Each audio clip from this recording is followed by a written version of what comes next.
마태복음 11장 2절로 11절까지 말씀 교독하도록 하겠습니다. 요한이 옥에서 그리스도께서 하신 일을 듣고 제자들을 보내어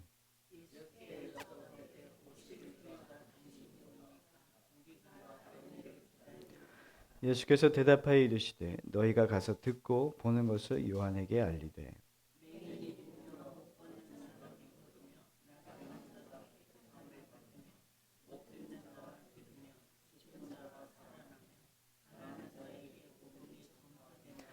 누구든지 나로 말미암아 실족하지 아니하는 자는 복이 있도다 하시니라.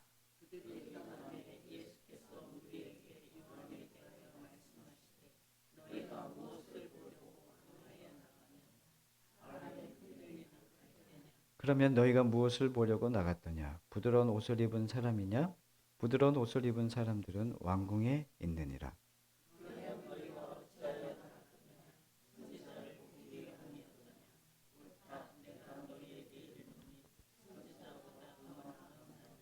기록된 바 보라 내가 내 사자를 내 앞에 보내노니 그가 내 길을 내 앞에 준비하리라 하신 것이 이 사람에게 대한 말씀이니라.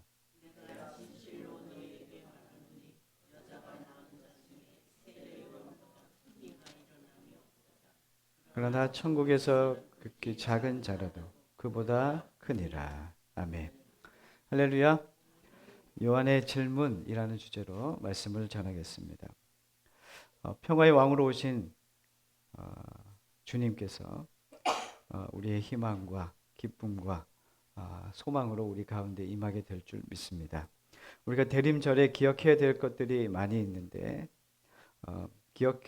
대림절에 기억해야 될 사람들이 많이 있는데 그 중에는 예수님의 어머니 마리아도 있지만 세례 요한은 우리가 잊지 못할 사람입니다. 세례 요한은 주님의 오실 길을 닦았던 사람입니다. 주님의 길을 닦는 일은 자기의 소명으로 여겼던 사람이 세례 요한이었습니다. 그는 자신이 얼마나 부족한지도 알고 또 자신이 얼마나 부족한 사람이고 연약한 존재인지 알았던 사람인지라 주님을 예수님께서 이 세상의 메시아로 오는 것을 또 소개하고 그것을 전하는 일이 그에겐 기쁨이 되었고 자신을 드러내기 위함이 아니라 예수님을 드러내고 소개하는 것이 그에게 기쁨이었던 것이었습니다. 세례 요한은 빈들에서 살았던 사람이었습니다. 오랜 식민지 생활에 찌들어 자기들이 제사장 나라 거룩한 백성으로 부름받았다는 사실조차 잊은 채 이스라엘 백성들은 욕망 속 살고 있었는데 그 허둥대고 욕망에 붙들려 있는 이스라엘 백성 유대인들을 향하여 세례 요한은 정말 주님의 확성기가 되어서 주님의 오실 길을 준비하고 주님이 주신 말씀을 가감없이 선포했던 자였습니다. 세례 요한은 이렇게 사람들에게 확성기가 되어 외쳤습니다. 회개하라. 천국이 가까이 왔느니라. 회개하라. 천국이 가까이 왔느니라. 잠들어 있던 영혼들을 깨우는 확성기 같은 사람이 이 세례 요한이었다는 것을 우리는 알 수 있습니다. 세례 요한을 앞에 예루살렘과 유대와 그리고 요단강 근처에 있는 모든 사람들이 세례 요한에게 와서 세례를 받았습니다. 그리고 자신의 죄를 자백하는 일이 일어나기 시작했습니다. 자신의 죄를 고백했다. 그 죄라는 무엇이냐면 하마르티아라고 해서 관역에서 빗나갔다라고 하는 뜻입니다. 이스라엘 백성들의 죄는 마땅히 가야 할 길이 있었습니다. 그게 뭐냐면 하나님이 주신 말씀을 따라 행하는 삶이었습니다. 선민이었던 이스라엘 백성들은 그 길을 따라 살아야 했음에도 불구하고 하나님의 말씀을 듣지 않았습니다. 마치 활이 쏘아졌을 때 그 관역에 맞지 않은 것처럼 빗나가는 인생을 살고 있었다는 것이죠. 요한 앞에 나온 사람들 가운데 유대인들도 있었지만 사두개인과 바리새인들도 있었습니다. 이들은 유대교의 변혁 운동을 대표하는 사람들입니다. 그런데 놀라운 것은 그들은 스스로 어떻게 자신들을 평가하던 사람이었냐면 자신들의 종교적인 수준이 다른 사람들보다 높아 있고 자랑할 것이 많고 다른 사람들을 위해 있다라고 생각했던 사람이었습니다. 다시 말하면 종교적인 열심이 다른 사람보다 지극했다고 하는 것을 내세우던 사람들이었죠. 그것보다 더 중요한 것은 자신들은 하나님의 말씀을 잘 알고 있고 많이 알고 있고 그 말씀을 자신들은 스스로 잘 지키고 있다라고 생각하던 사람들이었습니다. 그들을 향하여 세례 요한은 이렇게 얘기했습니다. 독사의 자식들아, 누가 너희에게 닥쳐올 진노를 피하라고 일러주더냐. 스스로 자신은 괜찮고 스스로 자신은 신앙인이고 스스로 나는 하나님 앞에 떳떳한 존재라고 여겼던 바리새인과 사두개인들 향하여 요한은 가감없이 그들에게 선포합니다. 회개하라, 천국이 가까이 왔다. 예수님 또한 그들에게 독사의 자식들아, 너희에게 닥쳐올 진노를 누가 피할 수 있게 말하더냐라고 얘기하던 이 예수님의 말씀 또한 이 사두개인과 바리새인들에게는 무서운 말씀이었습니다. 요한의 이 회개에 합당한 삶이란 무엇일까? 요한은 여러 차례 얘기한 적이 있었는데 그 회개에 합당한 삶을 세례 요한이 이렇게 얘기했습니다. 사람들의 것을 강탈하지 말아라. 사람들의 것을 빼앗지 말아라. 또 하나는 세리에게 정한 것 이상 받지 말라. 세리에게 너희들이 다른 사람들에게 세금을 거둘 때 정한 것 이상으로 받지 마라. 그리고 두 벌 옷 있는 사람은 옷 없는 사람에게 나누어 줘라. 이렇게 말했습니다. 회개에 합당한 삶이란 나의 옆에 있는 사람들을 아낄 줄 아는 마음. 그것이 회개의 마음이라는 것을, 회개의 삶이라는 것을 말씀해 주셨습니다. 고통과 아픔이 있는 사람들의 삶이 나와 무관한 것이 아니라는 것. 우리 주위에 아픈 사람들이 있지 않습니까? 고통과 어려움을 당한 이들의 삶이 나와 아무런 상관이 없다. 이것은 진노받을 만한 내용이라는 것이죠. 그러나 주위에 있는 아프고 슬퍼하는 이들을 향하여 마음이 열려져서 그들의 필요와 그들의 아픔에 동참하고 그들의 필요를 채워줄 수 있는 그러한 그들의 아픔이 나의 아픔과 동일하다라고 하는 것이 회개에 합당한 열매라는 것을 말씀해 주고 있습니다. 우리 주위에는 고통과 어려움의 시간을 보내는 사람들이 꽤나 많습니다. 여러분 주위에는 있습니까? 궁핍한 삶의 모습도 있지만 영혼의 갈급함과 영혼의 도피처가 없어 마음을 어디에 두어야 될지 하루 이틀 모아놓은 약을 근근히 삶을 유지하는 방편으로만 살아가는 분들도 있습니다. 무엇이 나를 행복하게 하는지, 무엇이 나에게 기쁨인지, 내가 무엇을 바라고 살아야 되는지 삶의 의미조차 잃어버린 사람들이 우리 주위에 많이 있습니다. 여러분들은 그런 사람들을 보면서 어떤 마음을 품고 계십니까? 회개에 합당한 삶이란 그들의 삶을, 그들의 아픔에 동참하고 그들의 이야기가, 그들의 삶의 어려움이 나와 무관한 것이 아니라는 것을 아는 것. 그리고 실질적으로 그들의 필요와 그들의 부족함을 채워줄 수 있는 것이 회개에 합당한 삶이라는 것을 세례 요한은 선포했습니다. 여러분들은 회개에 합당한 삶을 살고 계십니까? 나의 이익을 위해 누군가를 수단으로 삼고 있지는 않습니까? 나의 특권을 강화하기 위해 누군가를 억울하게 만들고 있지는 않은지 우리는 돌아보아야 됩니다. 자, 이 놀라운 이 이야기를 제가 하고 있지만 저는 이번 한 주간 어떠한 삶을 보냈는지 부끄럽지만 얘기를 하겠습니다. 제가 이번 한 주간 어떤 마음으로 살았냐면 국가적으로 어려움에 처해 있다 보니까 나도 모르게 어떤 모습이 표출되냐면 분노를 하더라고요. 제가 분노하는 걸 보셨습니까? 저희 아내는 봅니다. 제가 얼마나 이 감정이 격양되어 있고 흥분해야 있는지를 순간순간에 아내는 보고 저에게 많이 제지를 했습니다. 당신 왜 그래? 당신은 왜 그런 마음을 품어? 당신 그렇게 얘기하는 거야? 라고 하는 말들을 저에게 계속 했습니다. 그래서 제가 알았습니다. 제 마음이 지금 온전치 않구나. 이런 마음을 생각했습니다. 목회자인 제가 믿음으로 선포하고 믿음의 길을 걸어 나아가야 됨에도 불구하고 이 시국과 이러한 시대 속에 살아가면서 정말 하나님의 말씀을 올곧게 선포하고 또 그렇게 살아야 함에도 불구하고 저조차도 저를 컨트롤하지 못하는 연약한 존재라는 것을 깨닫습니다. 여러분들은 어떠십니까? 우리는 옳은 말은 할 수 있습니다. 그런데 옳다고 여기는 그 길을 걸어가는 삶은 참으로 어렵습니다. 내가 내뱉은 하나님의 말씀, 내가 믿고 있던 하나님의 말씀, 믿음이 없는 그들에게는 내가 이 길이 진짜야 라고 얘기해 줄 수는 있지만, 그런데 정작 내 삶에 들어와 보니까 내가 그 길을 걸어가지 못하는 삶의 모습들이 있었단 말입니다. 여러분들은 어떻습니까? 내 마음의 이 상태와 내가 다짐했고 결정했던 이 길을 내가 내 힘으로 걸어갈 수 있다는 것을 느끼십니까? 절대 그렇지 않은 거죠. 나도 나를 모르겠고 수없이 무너지는 나의 삶에 이 보여주고 싶지 않은 나의 연약함, 이런 것이 우리의 삶에 여전히 내재되어 있다는 것입니다.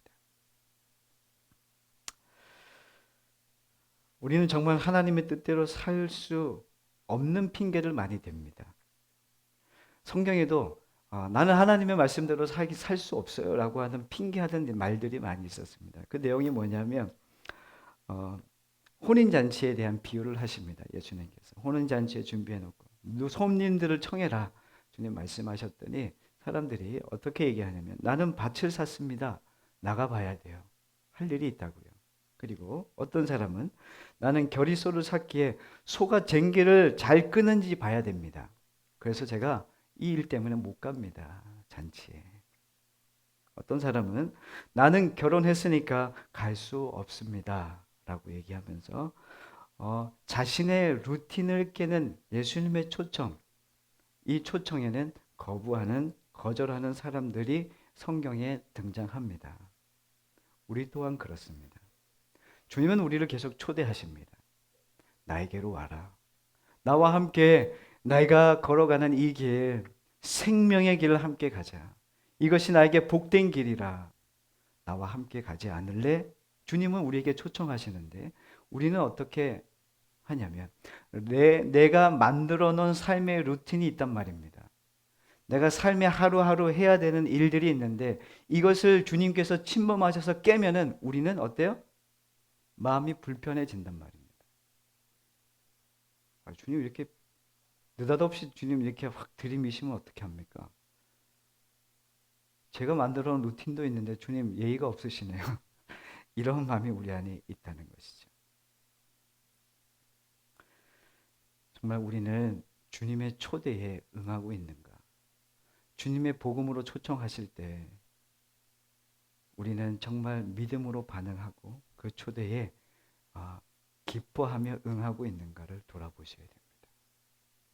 사람들은 한계의 상황에 몰리지 않으면 하나님의 말씀에 민감하게 반응하지 않는 것이 인간의 버릇입니다. 사람들은 일상 속에 갇혀 살고 있습니다. 고난을 좋아하는 사람은 아무도 없습니다. 저도 고난이 싫습니다. 하지만 때때로 내가 원치 않는 고난이 닥쳐오는 것이 우리에게 유익하게 될 때도 있습니다. 고난은 내 힘으로 뭐든지 할 수 있다고 느꼈었는데 이제 내 힘으로 할 수 있는 것이 별로 없다는 것을 깨닫는 자리가 고난의 자리입니다. 내가 한낱 유한한 인간에 지나지 않는다는 사실을 절감하게 될 때, 그때 내 힘으로 아무것도 할 수 없다는 것을 깨닫게 될 때 하나님의 은혜 없이는 살 수 없음을 절감하게 됩니다. 이것이 하나님을 의지하는 겁니다. 때로는 우리가 믿음으로 주님을 선택해서 주님의 길을 걸어간다고 하지만 인간은 육체적이고 욕망적인 일에 그것이 우리에게 너무나도 편안하고 그것이 익숙한 사람들입니다. 내 욕심에 이끌려서 사는 것이 익숙한 존재라고요. 그래서 많은 인간들은 자신의 행복을 위해서 삽니다. 자신이 어떠한 행복을 누리고 있고 어떠한 삶의 풍요로움과 기쁨을 누리는가에 집중합니다. 이것이 다른 사람으로 인해서 이 행복과 이 기쁨이 빼앗기면 우리는 이 마음이 부글부글하죠. 도저히 견디지 못합니다. 죄인된 인간들의 습성이고 인간의 모습이라는 것을 우리는 알 수 있습니다. 그러나 그런 상황에 있는 인간들을 하나님은 사랑하십니다. 그래서 하나님은 그들에게 고난이라고 하는 그 시간을 걷게 하시는 겁니다. 고난은 왜 주어졌는가? 우리의 삶에 고난이 없어야 될 것 같은데 예수를 믿었는데 왜 우리에게 고난이 생기는가? 근데 성경에도 이러한 고백을 하던 사람이 있었다는 것이죠. 시편 119편 말씀을 우리 함께 좀 찾아보겠습니다. 시편 119편 71편 71절. 시편 119편 71절입니다. 시편 기자는 고난 가운데 자신이 어떠함에 이르렀는지를 고백하는 절입니다. 시편 119편 71절 말씀입니다. 자, 우리 함께 시편 119편 71절 읽겠습니다. 고난 당한 것이 내게 유익이라. 이로 말미암아 내가 주의 율례들을 배우게 되었나이다. 아멘. 지금 무엇을 고백하고 있습니까? 고난이 아니었다면 알 수 없었던 것. 이것을 고백하고 있는 겁니다. 고난이 우리에게 유익입니까? 여러분들에겐 고난이 유익입니까? 아니죠. 근데 성경의 기자는 하나님 앞에 살아가던 이 성경의 기자는 하나님이 주시는 이 고난을 통해서 내게 유익이었네. 그러면서 그 다음 이어지는 말씀이 이로 말미암아 그러므로 내가 주의 율례를 배우게 되었습니다. 입니다. 나에게는 고통이고 나에게는 아픔인데 이 고난과 어려움을 통해 알게 된 것이 있는데 주님의 율례를 배웠다 이겁니다. 알게 되었다는 것이고 주님의 기쁘신 뜻이 무엇인지 알게 된 겁니다. 세상에는 그리스도인 중에도 두 가지 부류의 사람이 있습니다. 예수 믿고 세상의 복을 받기를 원하는 사람이 있고 예수 그리스도를 아는 것이 기쁨이고 복인 줄 아는 사람이 이 두 부류가 있습니다. 그런데 이들은 모두 교회 안에 함께 교회 공동체로 있습니다. 주님은 우리에게 하나님 당신의 아들 예수 그리스도를 아는 것이 복이라고 가르치고 있는데 우리는 하나님의 아들 예수 그리스도를 아는 것이 기쁨이 되지 않는 삶도 우리에게 여전히 존재한다는 것이죠. 그래서 고난이 생길 때 하나님이 원망이 되고 하나님에 대한 섭섭한 마음이 생깁니다. 하나님, 도대체 왜 이러십니까? 어떻게 삶의 하나하나 문제들이 쉽게 해결되는 게 하나도 없습니까? 라고 하는 이 원망 섞인 고백이 우리에겐 늘 있지 않습니까? 근데 그때 우리는 어디로 돌아가야 되느냐? 말씀으로 돌아가는 겁니다. 생명은 여기서 시작됩니다. 여기서 시작되는 것이 아니라 생명은 말씀에서 시작되어 우리에게 임하게 됩니다. 고난당한 것이 내게 유익이라 이로 말미암아 내가 주의 율례를 배우게 되었나이다.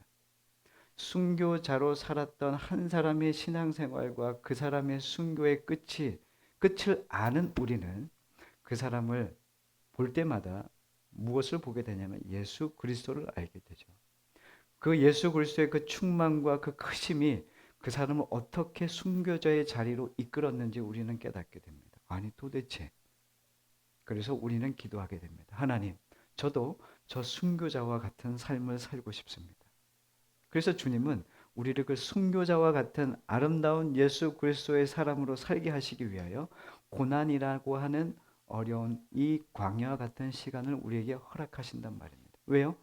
내가 성숙하고 준비되지 않으면 내게 주어진 이 마지막의 이 죽음이 나에게 슬픔으로 남지만 하나님의 은혜와 평강을 누리고 주님을 안 자는 마지막에 그 순교의 자리가 내게 복이라는 것을 깨닫게 된다는 것이죠.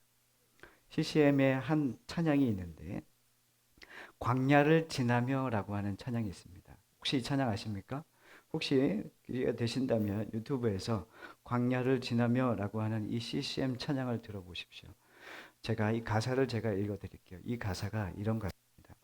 왜 나를 깊은 어둠 속에 홀로 두시는지, 어두운 밤은 왜 그리 길었는지, 나를 고독하게 나를 낮아지게 세상 어디도 기댈 곳이 없게 하셨네. 이게 첫머리입니다. 자, 그리고 후렴에 이러한 고백이 터져 나옵니다. 광야를 나에게 주심은 주님만 내 도움이 되시고 주님만 내 빛이 되시는 주님만 내 친구 되시는 광야. 주님 손 놓고는 단 하루도 살 수 없는 것. 내가 광야에 서 있네.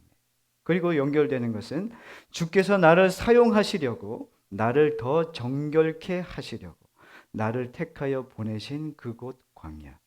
성령이 내 영을 다시 태어나게 하는 곳 광야. 내가 광야에 서 있네. 이런 가사입니다. 주님께서 우리를 광야에 두시는 이유. 이 CCM 가사를 만들었던 작곡가는 이것을 고백한 것 같습니다. 이 사람도 광야를 걸었던 사람이었습니다. 그래서 그는 고백합니다. 주님께서 나에게 광야를 왜 허락하셨는가? 주님이 나에게 유일한 도움이시고 주님이 나의 유일한 빛이시고 내 친구시고 내가 단 하루도 주님 없이 살 수 없다는 것을 깨닫게 하는 자리였고 이제 나를 사용하시고 나를 정결하게 하시고 나를 택하여 하나님의 영광을 드러내는 주님의 도구로 삼으시기 위하여 나를 광야에 두셨다는 것입니다. 믿으십니까? 여러분들을 광야를 두신 이유는 그런 이유입니다. 고독과 또 어둠과 난감함 속에 있는 이들이 주님의 난감함 속에 있는 이들이 얼마나 많은지 모릅니다. 그런데 그곳에 서게 하신 까닭은 우리를 그렇게 정결과 또 우리의 자아가 깨지게 하시기 위하여 이젠 내 꿈이 아니라 하나님의 꿈을 꾸게 해주시기 위하여 우리를 광야에 두셨다는 것입니다. 지금 대한민국은 말 그대로 아비규환입니다. 제가 보기에 여러분들이 모두 경험하시고 뉴스를 보면 틀면 나오는 이 광야와 같은 긴 터널을 이제는 나 개인이 아니라 온 나라가 경험하고 있는 것 같습니다. 이 고난은 어떤 의미가 있을까요?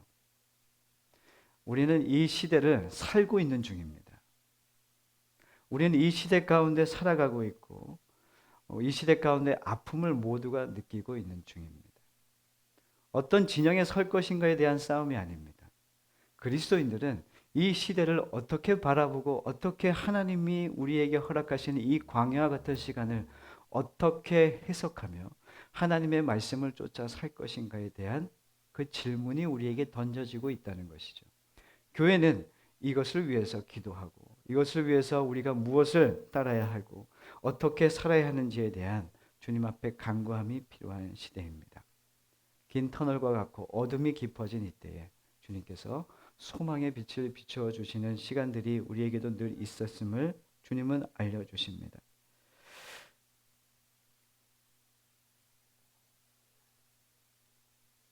저는 여야 중에 어디인 것 같습니까? 저는 천국의 백성으로 하나님 편에 서 있습니다. 그리스도인들은 여러분들은 아마도 여기저기 다 투표했을 겁니다. 나는 여기가 좋아서 여기에 투표하고 난 여기서 여기 투표하고 자, 그걸 하셔야 됩니다. 하셔야 됩니다. 그러나 그리스도인들은 최소한 무엇을 위해서 그 선택을 하냐면 하나님을 사랑하고 하나님의 통치를 기대하고 하나님이 이 땅을 어떻게 이끌어 가실지에 대한 기대와 소망이 있는 사람은 어떤 진영 논리에 빠지지 않습니다. 그리스도인들의 다름은 여기에 있습니다.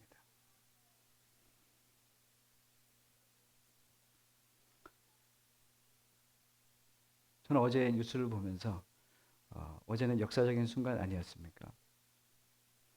저는 그 모든 결과들을 보고 난 다음에 보고되는 뉴스를 들으면서 참 마음이 따뜻해졌습니다. 아, 그 무슨 말이야? 저는 새로운 뉴스를 봤는데 그게 뭐였냐면 그 시위하던 사람들을 위해서 저기 해외에서 여기저기서 이 사람들 그냥 한 민족인 것을 깨달아 한 민족이 아파하는 것에 동참하고 싶어서 해외에서 여기저기에서 세계 곳곳에서 이 사람들이 시위하는데 추울까봐 커피를 카페에 커피를 100만 원어치 미리 선결제해주고 김밥을 선결제해주고 국밥을 선결제해주고 그리고 또 뭐예요? 김치찌개를 선결제해주고 하는 일들이 막 벌어지고 있더라고요. 저는 여기에 한국에 대한민국의 힘이 여기 있다고 생각했어요. 하나님은 우리 한 사람 한 사람의 그 따뜻함과 또 영혼을 사랑하는 마음이 있기에 하나님이 이 땅을 절대로 무질서하게 끝나지 않을 것을 저는 믿습니다. 저는 하나님의 통치를 믿습니다. 하나님이 이 땅의 통치자 되십니다. 살다 보면 누구나 광야를 지나게 됩니다. 세례 요한 또한 광야의 삶을 살고 있었습니다. 헤롯의 비위를 건드렸다는 이유로 세례 요한은 체포되었습니다. 지금 감옥에 갇혀서 죽음을 기다리고 있는 중입니다. 광야에 외치던 소리였던 요한은 이제는 말할 대상이 없어집니다. 세상에 이제 더 이상 자신이 가진 이 신앙, 예수 그리스도의 오실 그 길을 준비하는 확성기로 설 수 없습니다. 아마 요한은 이것이 힘들었던 것 같습니다. 이제는 더 이상 내가 죽음이 두려운 것보다 내 사역이 중단되었다는 것에 대한 아픔이 있었던 것 아닐까 생각이 됩니다. 또 하나, 하나님의 통치가 이루어지는 것을 보지 못하고 죽으면 어떻게 하지? 라고 하는 생각을 하게 되면서 요한은 오늘 질문을 하게 됩니다. 우리 3절 말씀을 마태복음 11장 3절 말씀입니다. 함께 읽겠습니다. 시작. 예수께 여짜오되 오실 그이가 당신이 오니까 우리가 다른 이를 기다리오리까. 아멘. 요한은 지금 감옥에 갇혀 있는 순간에 제자 2명을 불러서 예수님께 보내서 질문을 하게 합니다. 질문은 첫 번째, 오실 그가 당신이 맞습니까? 라고 하는 질문입니다. 당신이 정말 우리가 기다리던 메시아 맞습니까? 였습니다. 지금 이 질문은 요한의 인생 전체를 걸고 있는 겁니다. 자신의 인생은 전체를 걸고 주님 앞에 질문하고 있는 중입니다. 내가 평생 주님이 오실 길을 광야에 외치는 자로 살아왔는데 내가 기다리던 당신이 맞습니까? 이 질문을 합니다.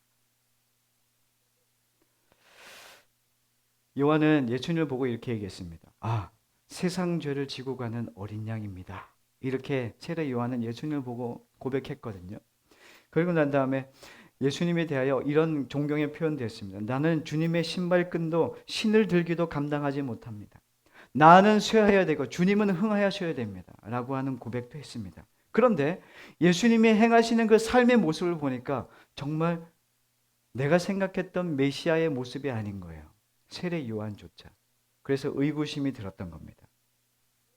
주님이면은 마태복음 3장 10절과 11절에 타작마당을 깨끗하게 하여 알곡은 드리고 쭉정이는 불에 던져야셔야 되는데 예수님은 그 일을 행하시지 않고 있는 겁니다. 그래서 의심이 드는 겁니다. 아니 정말 예수님 그분이 메시아가 맞아? 이러한 의무심이 드는 거죠. 예수님이 오셔서 하신 일은 이거였습니다. 예수님이 오셔서 병든 자들 속으로 들어가셔서 그들의 아픔을 치료하시고 눈물 흘리는 자들에게 눈물을 닦아주시고 귀신 들린 사람을 불쌍히 여겨주시고 소외된 사람들과 함께 식사하시고 사실은 세상을 쓸어버리면 좋겠는데 예수님이 오셔서 예수님이 메시아로 오셔서 세상을 쓸어버리는 없고 계속 약하고 소외되고 병들고 가난한 자들에게 계속 가셔서 그들의 삶에 동참하는 것 외에는 아무것도 하고 있지 않은 겁니다. 그래서 세례 요한은 질문하는 겁니다. 당신이 정말 오실 메시아가 맞습니까? 그리고 이어지는 게 뭡니까? 우리가 다른 일을 기다려야 되는 것 아닙니까? 이러한 질문을 지금 세례 요한이 예수님께 하고 있는 중입니다. 우리도 그런 질문하지 않습니까? 아니 내가 지금 하나님 믿고 있는데 아니 예수님 당신 진짜 나를 구원하실 당신 맞습니까? 아니 나를 사랑하시면 나의 삶을 지금 바꿔주시는 게 합당하지 않습니까? 근데 나의 삶은 하나도 안 바뀌잖아요, 하나님. 정말 하나님은 능력의 하나님 맞습니까? 세상은 점점 어려워지고요. 내 삶도 그렇게 좋아지지 않아요. 내 건강도 계속 나빠지고요. 우리들의 가정도 그렇게 편탄하지 않아요. 주님, 정말 살아계신 하나님 맞습니까? 제가 다른 분을 기다려야 되는 건 아닙니까? 라고 하는 생각을 품고 있는 게 이 세대를 살아가고 있는 우리들 아닙니까? 질문이 있지 않습니까? 여러분들도. 요한의 질문과 같이 우리도 삶의 질문이 있다고요.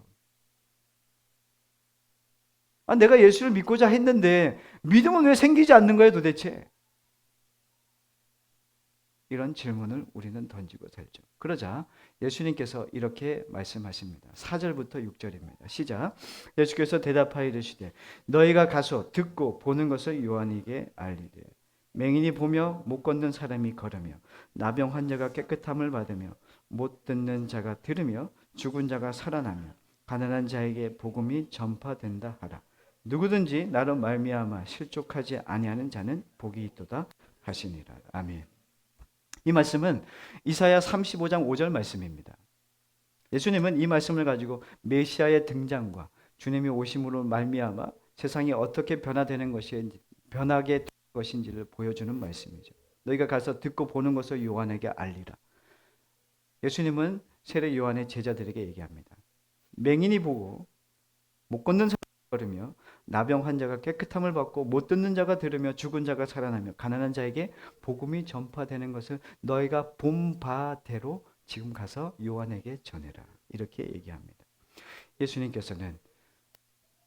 예수님께서 정말 은혜의 해 자체셨고 정말 희년의 때를 기다리던 유대인들에게 희년의 존재가 되신 분이 주님이셨던 것을 예수님께서는 지금 우리에게 말씀해 주고 있는 거죠.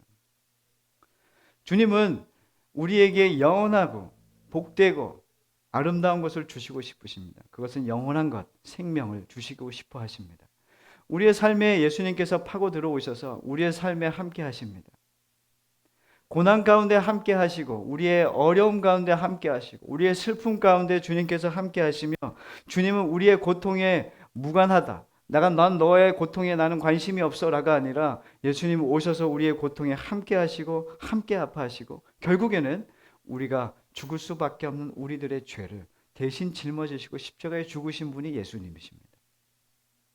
이게 예수님께서 하신 일입니다.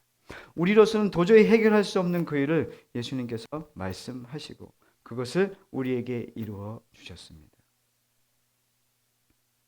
그리고 연결되는 말씀이 너희들은 광야에 왜 나갔냐? 바람에 흔들리는 갈대냐?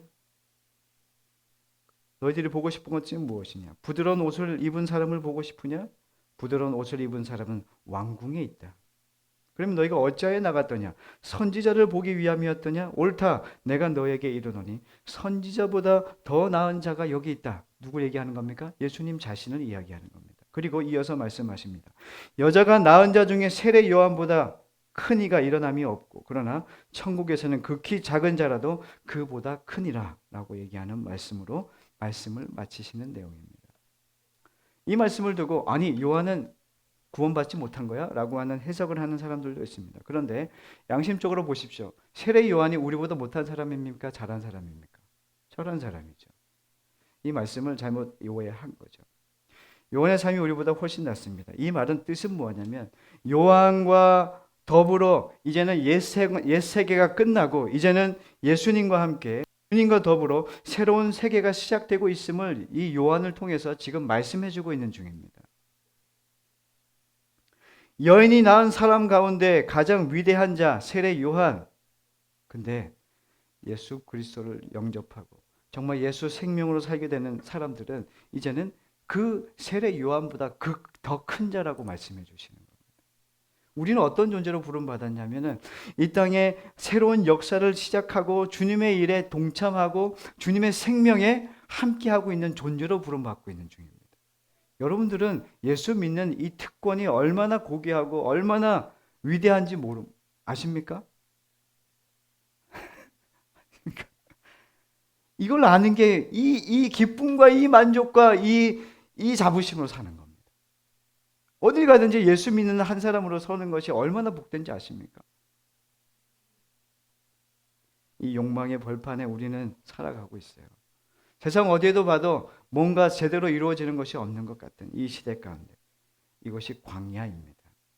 광야를 우리에게 허락하심은 이 우리 안에 허위 의식들이 모두 사라지고 높아진 마음들이 모두 낮아지고 교만하던 마음들이 모두 깎여져서 이제는 내가 아니라 하나님 당신이 우리의 영원한 구원자시고 영원한 생명이심을 깨닫고 나보다 남을 더 귀하게 여길 줄 아는 마음으로 변화시켜 주시는 주님의 그 생명을 이어받아 이 땅 가운데 예수 그리스도의 길을 닦아내는 세례 요한과 같은 삶을 우리에게 지금 살라고 말씀해 주고 있는 중입니다. 여러분들은 무엇을 살고 싶습니까? 어떻게 살고 싶으십니까? 한 청년이 결혼을 하고 결혼한 지 5년 만에 암이 들었습니다. 결혼 전에 암이 있었지만 잘 치료가 됐는데 결혼 후에 다시 암이 재발돼서 지금 입원 중에 있습니다. 전화해서 그의 안부를 묻고 그의 안위를 물어보았습니다. 근데 저의 걱정과는 달리 그 청년 젊은 집사의 고백은 이런 고백이었습니다. 목사님, 처음에는 참 두려웠습니다. 제가 이제 아직 30대인데 이렇게 죽을 수는 없는데 왜 이렇게 병을 주셨는지 궁금했습니다. 그런데 목사님, 근데 더 깨닫게 되는 것은 주님이 나를 사랑하신다는 겁니다.